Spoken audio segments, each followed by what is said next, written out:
Usap-usapan ngayon ng fans ang mga revelasyon ni Kim Chiu at Paolo Avellino matapos ang kanilang viral na lie detector challenge na lalong nagpainit sa kilig ng kanilang supporters.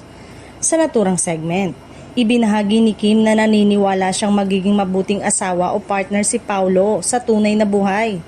Ayon sa aktres, malawak daw kasing mag-isip ang aktor at may lalim ang pagtingin sa maraming bagay.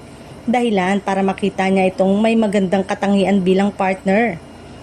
Para naman kay Paolo, nakikita rin niyang magiging mabuting partner si Kim. Ipinaliwanag ng aktor na humahanga siya sa pagiging family-oriented ng tinaguriang Chinita Princess.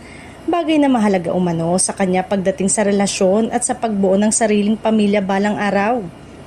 Nagbigay puri rin si Kim sa acting skill ni Paolo. Ayon sa kanya, mas magaling umano itong aktor kaysa sa kanya. Kaya naman patuloy siyang humahanga sa dedikasyon at husay ni Paolo sa pagganap sa iba't ibang papel.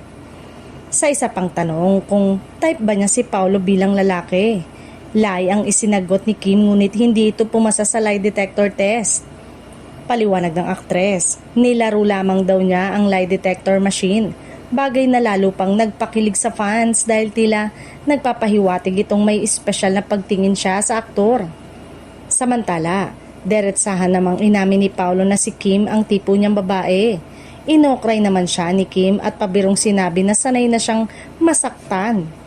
Sa kabila ng biruan, ibinahagi rin ng dalawa na dumaan sila sa puntong naisip nilang mag-quit sa pag-arte. Ngunit pinili pa rin nilang ipagpatuloy ang kanilang karera sa industriya.